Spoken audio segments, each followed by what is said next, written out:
Blake, you're not my real son, so I'm cutting off all financial support as of today." David Richardson's words echoed through the crowded Westfield High School gymnasium like a cannon shot. 400 people, classmates, families, teachers, fell silent. Even the baby crying in the third row stopped making noise. I stood halfway to the stage, my name still ringing through the speakers after being called up to receive my diploma. Instead of applause and camera flashes, I received the most devastating public humiliation of my life. My name is Blake, and at 18 years old, I have just been disowned by my adoptive father in front of the entire community. But while David thought he was destroying me with his calculated and cruel statement, he didn't realize one fundamental thing. I already knew exactly how this story would end. "I have no obligation to pay for college for someone who isn't related to me," David continued, his voice steady as if he were giving a corporate report. He was in the fourth row, arms crossed, posture confident. "It's time you learned about the real world." Lisa, his wife of 3 years, desperately tugged at his blazer sleeve, whispering something I couldn't hear. Her face had turned pale as a sheet. The 8-month-old baby in her arms, supposedly my half-brother Ethan, began to cry again, as if he could sense the tension in the air. The crowd erupted in shocked murmurs. Phones turned in our direction, recording every second of this family catastrophe. Tomorrow it would be all over social media, boy rejected by father at graduation. Except they had no idea what was really going on. I should have run out of that gym in tears. I should have been devastated, humiliated, broken. That's what David expected. That's what everyone expected. Instead, I smiled. It wasn't a sad or forced smile. It was a genuine smile, the kind my adoptive mother Catherine used to say lit up my whole face before she died of cancer 4 years ago. Because David had just given me the perfect opening. "Well," I said, loud enough for the microphone to pick up my voice, "since we're sharing family secrets." I walked up to the podium instead of going straight to the diploma table. The principal tried to direct me to the correct spot, but I shook my head gently. "I need to say something," I announced, adjusting the microphone. The gym grew so quiet you could hear the air conditioning humming. Every person was leaning forward, waiting to see how this bizarre situation would unfold. I reached into my graduation folder and pulled out a white envelope, the same envelope I had been carrying with me for 2 weeks, waiting for this exact moment. "David is right," I began, looking directly at him. "I'm not his biological son. I've known that my whole life. Catherine told me when I was 12, and she made sure I understood how loved and wanted I was." David's confident posture faltered slightly. This wasn't going according to the script he had planned. "But since we're talking about DNA and family secrets," I continued, holding the envelope, "let me share something interesting about genetics." Lisa wasn't just pale anymore, she was gray. She shook her head frantically, whispering no over and over. The baby was still crying, but she didn't even seem to notice. "You know," I said, opening the envelope slowly, deliberately, "sometimes the people who throw rocks live in the most fragile glass houses." The sound of paper being opened echoed impossibly loud in the silent gym. "Your son, that precious baby you've been showing off for the last 8 months, is not biologically yours, David." The explosion of whispers and gasps was immediate. People stood up, craning their necks to get a better look. Phones recorded from every angle. "Lisa has been having an affair with your brother Michael for over a year," I continued, my voice steady despite my racing heart. "The baby she's holding right now is your nephew, not your son."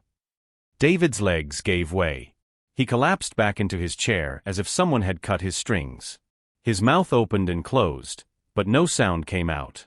Lisa made a choking sound and rushed for the exit, still carrying the baby. She was literally running, tripping over the rows of chairs in her high designer heels. "I have the DNA test results right here," I said, waving the papers. 99.9% certainty. Your brother Michael is the biological father of the child." The gym erupted into total chaos. People were talking over each other, pointing, standing up on their chairs to get a better view. My classmates on stage were frozen, their own graduations forgotten in favor of this unexpected drama. But I wasn't finished. If this story of revenge and justice touched you, don't forget to subscribe to the channel to see how the most humiliating experience of my life turned into the perfect opportunity to expose the truth that would change everything forever. Because what David didn't know was that for 3 long months, I had meticulously collected every piece of evidence of his betrayal. And I was about to reveal secrets that would destroy not only his marriage, but the entire carefully constructed image he had created. "Oh, and Lisa," I shouted as she stumbled over chairs trying to escape, "you might want to be more careful where you leave your hotel receipts and jewelry. Especially that bracelet that belonged to my mother." The heavy gym doors slammed behind her with a sound that echoed like thunder. Lisa was gone, but David remained seated like a broken statue, staring at me as if he had never seen me before. His face had gone from confident to confused to completely shattered in a matter of minutes. But to understand how we got here, you need to know the real story of David Richardson, the man who spent 3 years making me believe I was a burden on his life, when in fact he was the one being deceived. David had always been a controlling man. Even when Catherine was alive, he treated our family like a corporate project.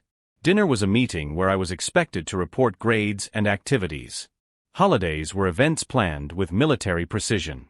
Our house felt more like a showroom than a home. Catherine softened all of that. She was my safe haven in a house that often felt more like an expensive hotel.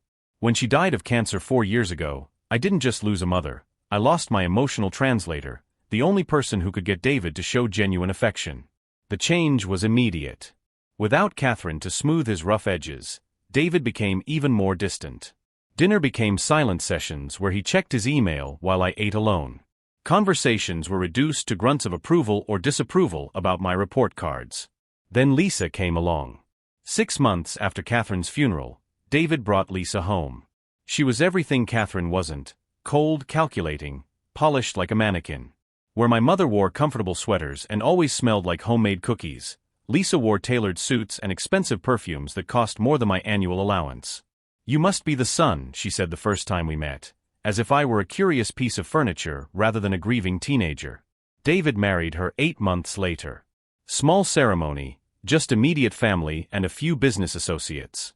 I wore the black suit Catherine had bought me for formal events, and Lisa made passive-aggressive comments about my goth phase to anyone who would listen. The house changed after Lisa moved in. Catherine's vanilla candles were replaced by expensive diffusers that smelled like a department store. His cozy reading nooks became display areas for Lisa's crystal figurine collection. Even the family photos changed. Our pictures with Catherine were discreetly relocated to less prominent positions, replaced by professional portraits of David and Lisa that looked like they belonged in a magazine. Then came the pregnancy announcement. I was 16, sitting at the breakfast table with a bowl of cereal, when Lisa placed her hand on her still flat belly and smiled that perfect smile. "We're having a baby," she announced as if she were commenting on the weather. David's face lit up in a way I had never seen before. Pure joy, genuine excitement, the kind of expression I had spent years hoping to inspire. He picked Lisa up in his arms, spinning her around the kitchen as she laughed and protested that he would make her dizzy. I sat there, spoon halfway to my mouth, watching this display of happiness that had nothing to do with me. "This is our second chance," David said later that night, his hand resting protectively on Lisa's stomach. "Our chance to get it right." The implication was clear. I had been practical, a rehearsal. This baby would be the real thing. That's when I started to pull away. I spent more time at the library, staying until closing and walking home through quiet neighborhoods where I could think. I got a part-time job at a local bookstore, partly for the money, but mostly for the excuse to be somewhere else. The baby arrived on a Tuesday in March. A boy, perfect and healthy, with dark hair and curious eyes. They named him Ethan, and David cried, happy tears this time. He held his son as if he were made of crystal, whispering promises about all the things they would do together, all the ways he would be a good father. I watched from the hospital room door, invisible as always, and wondered if he had ever held me like that when I was little. But it was during those late-night visits to the hospital that I noticed something strange. Michael, David's younger brother, seemed to spend a lot of time at the hospital. More time than most uncles. He brought flowers, expensive gifts, and always found excuses to hold the baby when David wasn't around. Michael owned a successful technology company and had never married or had children of his own. He was charming, wealthy, and had always been Lisa's favorite topic of conversation at family dinners. Too favorite, perhaps. The pieces slowly began to fit together, like a puzzle I didn't want to solve. Late-night phone calls that Lisa ended abruptly when someone entered the room. Shopping trips where she came home with bags from stores Michael had mentioned. The way she lit up when his name came up in conversation, quickly trying to hide her reaction. 3 months after Ethan was born, I should have been asleep when I heard Lisa talking on the phone in the kitchen. It was past midnight, and she was whispering, but the sound carried in our old house. I told Michael to stop sending gifts here, she was saying. David is getting suspicious about how much attention you're giving the baby. My blood ran cold. I know you want to be involved, Lisa continued, but we have to be careful. At least until Ethan is older. Then maybe we can figure out how to tell him the truth about his real father. That night, Lisa had sealed her fate. What she didn't know was that for 3 months, I had meticulously documented every piece of evidence of her betrayal, building a case that couldn't be denied. Because part of me was already forming a plan, a way to use this information when the time was right. When David finally pushed me too far. As it turned out, graduation day was exactly that moment. But what David didn't know was how many secrets I had uncovered, and how devastating the consequences would be when I finally decided to share them with the world. During that midnight phone call that changed everything, I didn't sleep for the rest of the night. I lay in the dark, processing every word Lisa had whispered, trying to decide what to do with the information that had just fallen into my lap. Part of me wanted to run downstairs immediately and confront them. Another part wanted to call David right then and tell him everything. But a third part, the part that had learned to survive in a home where affection was rationed, told me to be patient. To gather more evidence. To build an irrefutable case. It was that third voice that prevailed. And it was also on that night that I made the decision that would change the course of my life. If David ever tried to throw me out, I would have the tools to destroy the perfect world he thought he had built. Lisa's behavior became even more brazen after that phone call. It was as if verbalizing her secret made her feel safer, more secure. She began going out more often, always with elaborate excuses about social engagements or doctor's appointments for the baby. I have to take Ethan to the pediatrician today, she would announce at breakfast, wearing a dress that cost more than my annual allowance. It might take a few hours. David would just grunt his approval, already focused on his morning emails. But I started to notice the details. Lisa would come home with expensive shopping bags but never mention going to the stores. Her hair was always perfectly styled, as if she just left the salon, but she never talked about trips to the hairdresser. And there was a sparkle in her eyes, the kind of satisfaction that comes from secret adventures. Michael stepped up his visits, too. He used to show up for family dinners once or twice a month. Now he was always around. Just came to see my nephew, he would say, picking up Ethan with a familiarity that went beyond typical uncle affection. David was proud of the attention Michael gave the baby. It's nice to see how much you care about the family, he would say to his brother. Ethan is lucky to have an uncle like you. If only he knew. The situation took a turn for the worse when David decided it was time to toughen up on me. Lisa had planted poisonous seeds in his head about my ungratefulness and distant behavior. Blake needs to learn responsibility, she said during a dinner party, gently rocking Ethan as she spoke. I was working and paying my own bills by the time I was 18. Lisa's right, David agreed, looking at me with that clinical expression I knew so well. You've been spoiled. It's time to grow up. So the rules began. Curfew at 9 p.m. No car on weekends. Curfew at 9. No using the car on weekends. Extra chores that Lisa invented daily.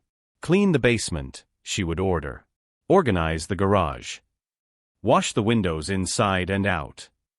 Each order came with that sweet smile that didn't reach her eyes.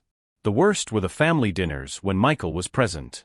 Lisa turned into an exaggerated version of a devoted wife, constantly touching David's arm, laughing too loudly at his jokes, and showering Ethan with maternal affection. But I saw how her eyes darted to Michael when David wasn't looking.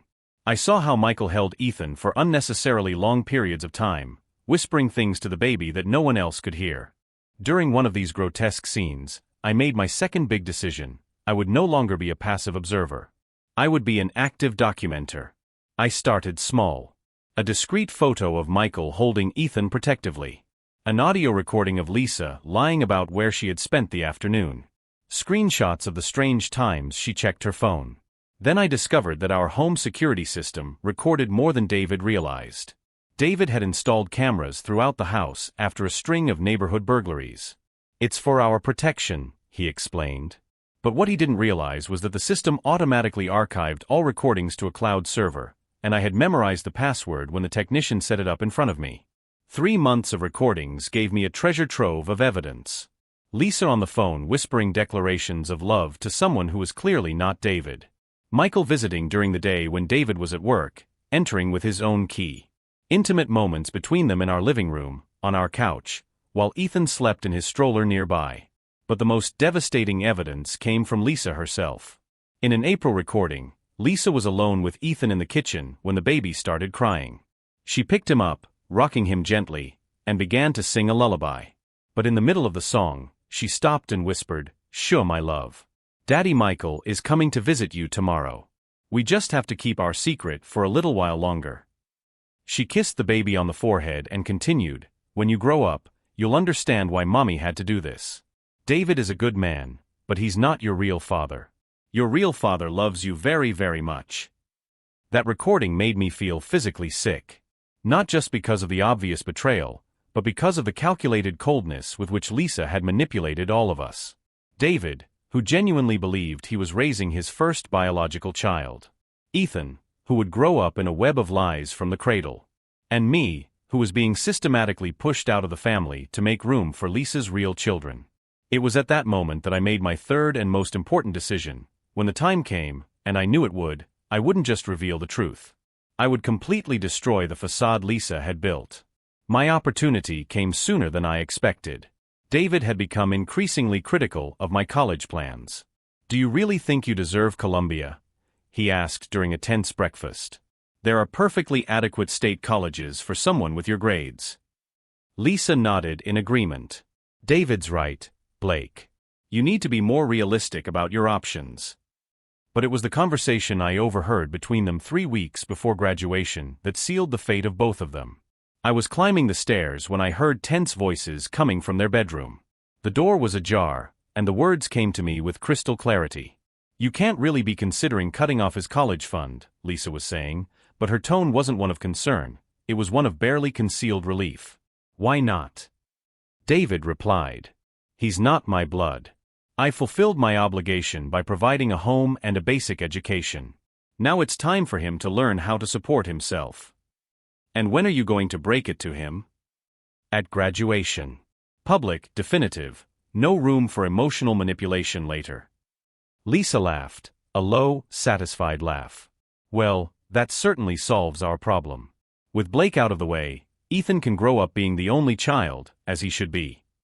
That night, I sat on my bed holding all the files I had collected. Months of meticulously documented evidence. Recordings, photos, receipts, transcribed conversations. A complete and irrefutable case against Lisa and Michael. David thought he was kicking me out of a family that never really wanted me. What he didn't know was that he was about to discover that the family he thought he had built was a lie from the beginning. As I organized the evidence in chronological order, I felt something I hadn't felt in years: complete control over my own destiny. At graduation, David would have his moment of calculated public humiliation. But I would have my complete and devastating revenge. And unlike his carefully constructed lies, every word I said would be absolutely true.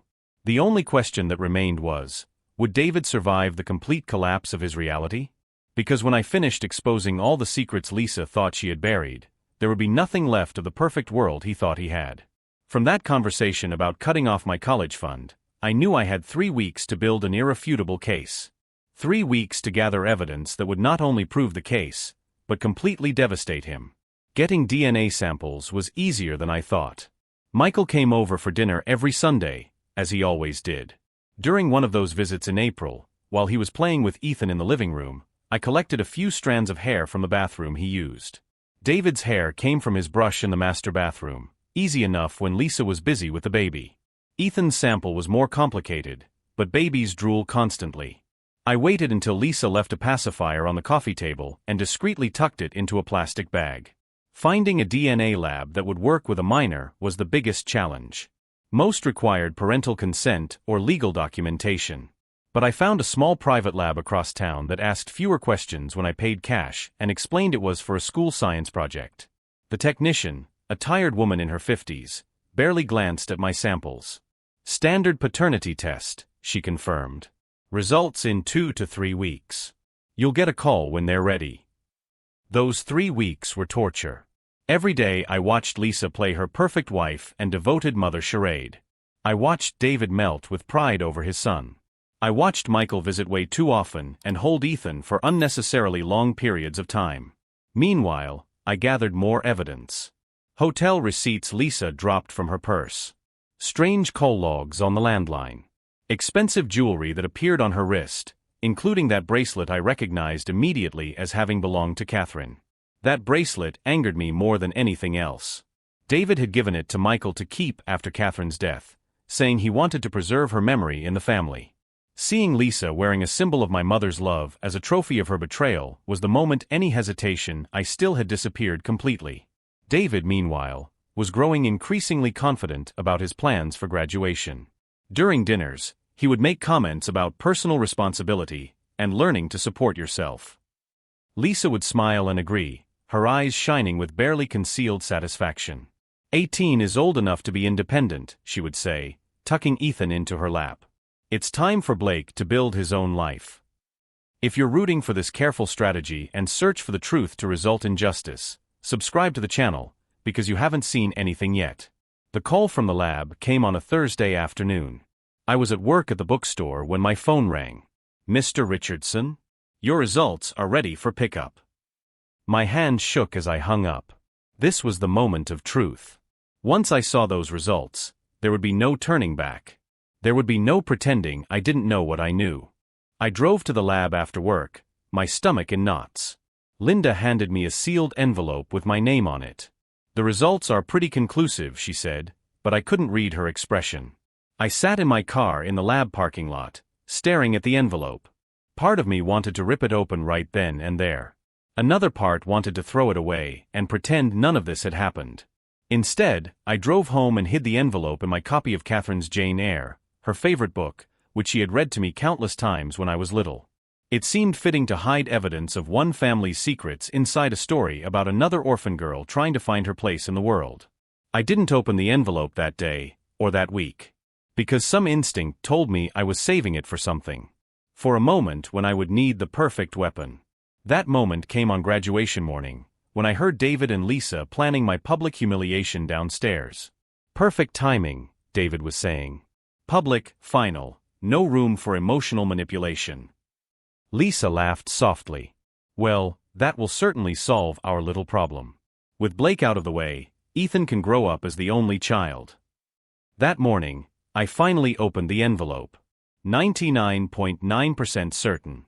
Michael was Ethan's biological father. I sat on my bed, holding the results, and felt something I hadn't felt in years, complete control over my own destiny. David thought he was setting me up for an ambush at graduation. He had no idea he was walking right into mine. As I dressed carefully that morning, not for him but for myself, I tucked the DNA results into my graduation folder, right next to the speech I knew I would never give. David would have his moment of calculated public humiliation. But when it was over, there would be nothing left of the perfect world he thought he had built. And the best part? Every word I was about to say would be absolutely true. The only question left was whether David would survive the complete collapse of the reality he thought he knew. Because when I finished exposing all the secrets Lisa had buried, his entire life would be revealed as a lie built on betrayal and manipulation. The drive to school was tense. David drove with that determined expression I knew so well, the same one he wore before important meetings where he planned to dismantle competitors. Lisa was fidgety in the passenger seat, compulsively adjusting the rearview mirror and checking her makeup for the 5th time. Are you okay? David asked her, but his tone suggested the question was more polite than genuine. Just nervous about the speech, Lisa lied softly, rocking Ethan on her lap. I want everything to be perfect for Blake. The irony was so thick I almost choked. Lisa was nervous, but not for the reason David imagined. She knew something was wrong. Women who live lies develop keen instincts for detecting when other people may be hiding secrets too. In the Westfield High School gym, I watched David choose our seats strategically. 4th row, center, close enough to be seen, far enough away to make a discreet exit. He settled in with his arms crossed, checking his phone repeatedly, like an executive waiting for a presentation he knew he would completely dominate. Lisa sat down next to him, her fingers drumming nervously on the strap of her purse. Ethan was fidgety, as if he could feel the tension in the air. Other parents around us laughed and took pictures, the typical energy of a graduation ceremony filling the space. David had no idea he was about to become the center of a drama that would destroy his life in a matter of minutes. The ceremony began normally. The principal gave a speech about new beginnings and endless possibilities. The valedictorian spoke about pursuing dreams and overcoming obstacles. I barely heard the words. My focus was entirely on David, watching for any sign of what was to come. When they began calling names in alphabetical order, the atmosphere in the gym became electric. Each graduate had his moment celebrated with applause, shouts of encouragement, and camera flashes. It was beautiful and exciting, exactly how a graduation should be. Then it was my turn. Blake Richardson. I stood up, smoothed my cap, and began the walk toward the stage. The gymnasium settled into that respectful silence that accompanies each graduate's moment. That's when David stood up. Not to applaud. Not to shout with pride. He stood up as if he were about to make a corporate announcement. Blake is not my real son, his voice cut through the silence like a knife, so I am cutting off all financial support as of today. The gym erupted in shocked murmurs and gasps. People turned in their seats, trying to process what they had just witnessed. Phones moved toward us, already recording. I have no obligation to pay for college for someone who isn't related to me, David continued, completely confident. It's time for him to learn what real life is like. Lisa was frantically pulling at his sleeve, whispering, "David, no, not like this," but he ignored her completely. Ethan started to cry, probably feeling the tension, but David was so focused on his moment of power that he didn't even notice. What he also didn't notice was my smile. I walked straight to the podium instead of the diploma table. The principal tried to direct me to the correct spot, but I shook my head gently. "I need to respond to this," I said, adjusting the microphone. The gym was so quiet you could hear the hum of the air conditioning. 400 people leaned forward, waiting to see how this bizarre situation would unfold. I took the envelope out of my graduation folder, the same envelope I had carried around for 2 weeks, waiting for this exact moment. "David is absolutely right," I began, my voice carrying clearly through the microphone. "I am not his biological son. I've known this my entire life. Catherine told me when I was 12, and she made sure I understood how loved and wanted I was." David's confident posture began to falter. This wasn't the script he had planned. He had expected tears, humiliation, a silent retreat. Not this. "But since we're sharing family secrets about DNA," I continued, holding the envelope, "perhaps it's only fair that everyone knows the whole truth." Lisa wasn't just pale anymore, she was gray. She shook her head frantically, whispering no over and over. Her hands were shaking so badly she almost dropped Ethan. "You see," I said, opening the envelope slowly, "sometimes the people who throw rocks live in the most fragile glass houses." The sound of the paper being opened echoed impossibly loud in the silent gym. "Your son, that precious baby you've been showing off for the last 8 months, is not biologically yours, David." The explosion was immediate. People gasped, screamed, stood up to get a better look.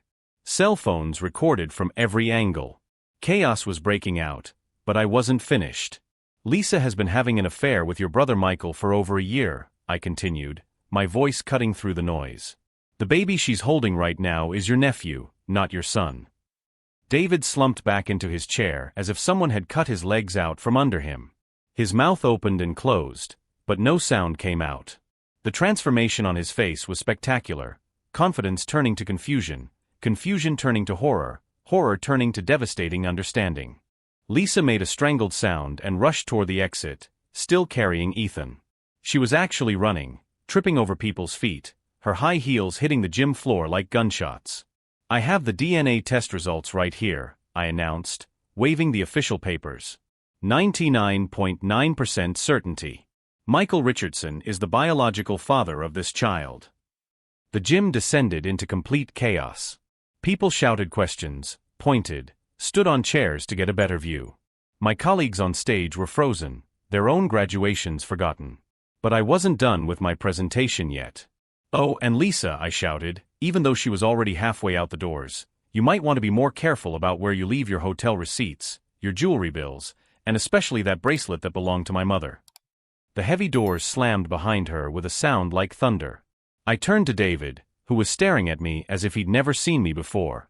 His face had gone from confident to devastated in a matter of minutes. "You wanted to cut me off," I said, my voice still carrying through the microphone. "You wanted to humiliate me publicly. You wanted to make sure everyone knew I wasn't really part of your family." I walked to the edge of the stage, looking directly at him. "Well, congratulations. You just gave me the perfect opportunity to return the favor." The crowd was in a frenzy now. People were recording, taking pictures, already posting on social media. This would go viral in an hour. By tomorrow, the entire town would know that David Richardson, successful businessman and pillar of the community, had been cheated on by his own wife and brother. I tucked the DNA results back into my briefcase and walked up to the diploma table. The principal, looking completely overwhelmed, handed me my diploma with trembling hands. "Congratulations, Mr. Richardson," he whispered. "Thank you," I replied, posing for the official photo as if nothing had happened. "It's been a memorable day." As I walked off the stage, diploma in hand, I could hear David behind me. He was shouting my name, his voice cracked and desperate. "Blake. Wait. Please, we need to talk." But I didn't turn around. I didn't stop walking. I had spent 18 years waiting for his approval, his acceptance, his love. I had spent months planning for this exact moment, knowing that sooner or later he would try to push me out of his life. I just never expected him to make it this easy. The trap he had set for me, the calculated public humiliation, the strategic cruelty, had backfired spectacularly. He wanted to quietly discard me, make me disappear without a fuss. Instead, he gave me the perfect stage for my revenge. And the best part? Every word I said was true. The DNA test, the affair, the hotel receipts, I had proof of everything. Months of careful investigation, of following Lisa, of collecting evidence. David thought he was so smart, so strategic. He thought he could manipulate me the same way he manipulated everyone else in his life. He was wrong. As I pushed open the gym doors, I could still hear the chaos behind me.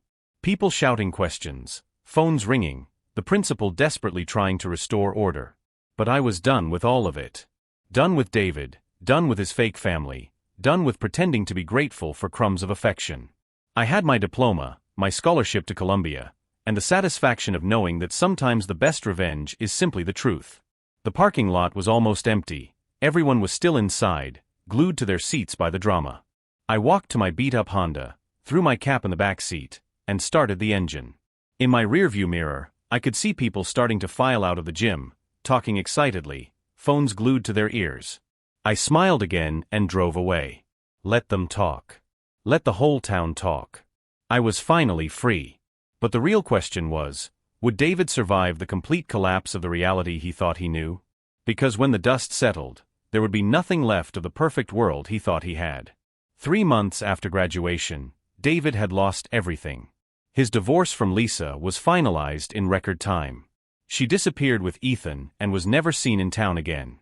Michael tried to deny everything until the evidence became undeniable. He lost his most important contracts when the story spread through business circles. David was left alone in the house where there had once been a family. That's when he showed up at my apartment door, unrecognizable. His hair was messy, his suit was wrinkled, and his eyes were red from exhaustion. "Blake," his voice was broken. "I need to talk to you." We sat on the small patio behind the building. For a few minutes, neither of us spoke. "You were right to expose me," he said finally. "I just wish I had protected you before. I wish I had been the father you deserved instead of the coward I was." For the first time in my life, I saw David truly cry. Not tears of self-pity, but of genuine regret. "Can I forgive you?" he asked, his voice barely audible.